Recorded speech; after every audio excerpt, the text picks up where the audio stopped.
नमस्कार दोस्तों, मैं हूं अस्पित चौहान और आप देख रहे हैं आपका अपना यूट्यूब चैनल। आज के इस वीडियो में अपने डीपीसी से संबंधित बहुत सारे क्वेश्चनों के बारे में बात करेंगे। कई साथियों के बहुत सारे क्वेश्चन हैं, उन पे बात करेंगे। डीपीसी रूल पे बात करेंगे, मेरिट किस प्रकार बनती है, इससे संबंधित बहुत सारे क्वेश्चन हैं, उस पर बात करेंगे।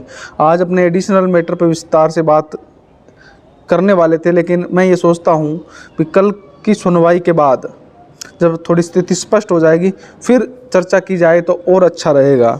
और निश्चित रूप से इस चीज़ का सॉल्यूशन होने वाला है। डीपीसी ग्रेड 3 से ग्रेड 2 की अब निश्चित रूप से होंगी, क्योंकि जिसकी उम्मीद थी भी कोर्ट से ये मैटर बाहर निकले, तो अब निकलने की उम्मीद है और सुनवाई होगी। जैसा भी जो भी निर्णय रहता है उस हिसाब से गवर्नमेंट डीपीसी के लिए तैयार है। इसलिए गवर्नमेंट ने एसएलपी को लेकर और बहुत सारे महत्वपूर्ण निर्णय लिए हैं।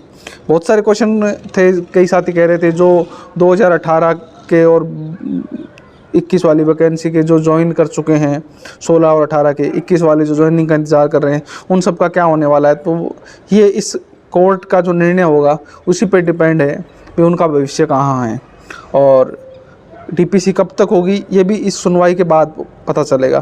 तो अपने इस पे बाद में बात करेंगे, लेकिन उससे पहले साथी के क्वेश्चन था। एक साथी जो वरिष्ठ अध्यापक से व्याख्याता डीपीसी के विषय में बात कर रहे थे, संदीप जी, तो वो कह रहे हैं इसमें किस प्रकार से सब्जेक्ट काउंट होते हैं।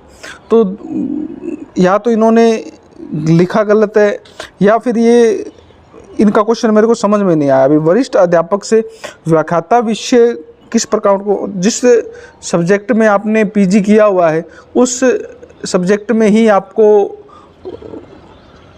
प्रमोशन दिया जाएगा लेक्चरर के लिए, तो स्पष्ट रूप से होता है। हाँ, यूजी पीजी रूल के संबंध में एक साथी और भी हैं जिन्होंने, दीपक मौर्य, जिन्होंने कहा है कि यूजी पीजी मामले में क्या हुआ है, यानी अब 2021 3 अगस्त 2021 से पहले जिन्होंने पीजी कर रखा है उनके लिए कोई नियम लागू नहीं है।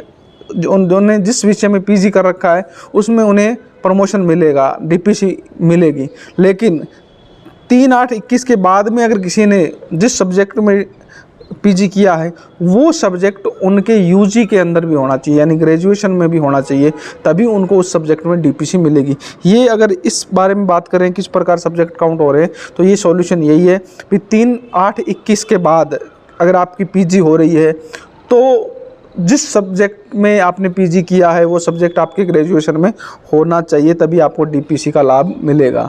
हाँ, 3/8/21 से पहले आपने जिस भी सब्जेक्ट में पीजी किया है उसमें आपको डीपीसी का लाभ मिलने वाला है। ये यूजी पीजी मामले का फाइनल निर्णय है।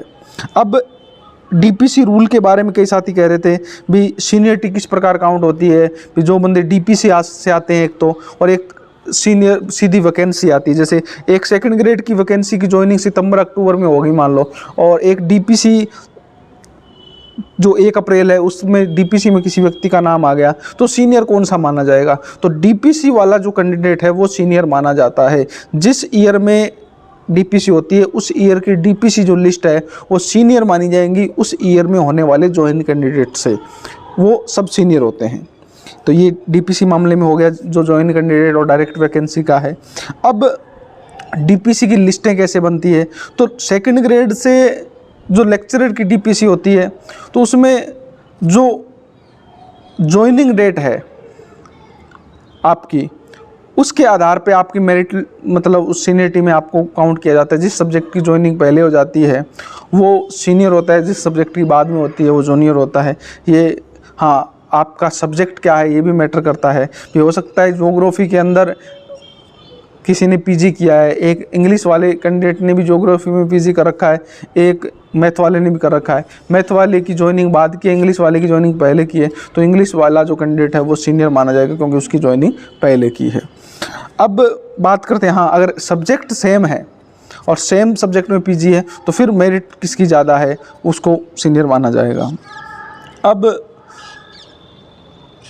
बात रही ग्रेड 3 से ग्रेड 2 में डीपीसी की, तो मेरिट जो है, कई साथी पूछ रहे हैं भी मेरिट ज्वाइनिंग डेट के हिसाब से बनती है या मेरिट क्रमांक के आधार पर। तो मुख्य रूप से जो भूमिका है वो मेरिट क्रमांक की है।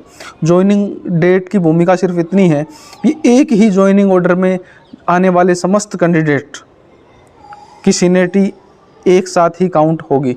यानी एक ज्वाइनिंग ऑर्डर हुआ और उसमें 10 दिन का टाइम दिया गया, एक व्यक्ति ने पहले दिन ही ज्वाइन कर लिया और एक ने लास्ट दिन ज्वाइन किया। लास्ट दिन ज्वाइन करने वाले का मेरिट क्रमांक पहले दिन ज्वाइन करने वाले से के मेरिट क्रमांक से ज़्यादा है, तो लास्ट दिन ज्वाइन करने वाले को सीनियर माना जाएगा। अब डीपीसी के सब्जेक्ट कैसे काउंट होते हैं सेकंड ग्रेड में, यानी ग्रेड थर्ड से ग्रेड सेकंड में। तो जैसे मैथ और साइंस के कैंडिडेट हैं तो जो लिटरेचर के सब्जेक्ट हैं, जैसे संस्कृत हो गया, पंजाबी हो गया, हिंदी हो गया, इंग्लिश हो गया, इनका लिटरेचर आपका सब्जेक्ट अगर आपके ग्रेजुएशन में है तो आप डीपीसी के योग्य हैं। मैथ में मैथ होना चाहिए।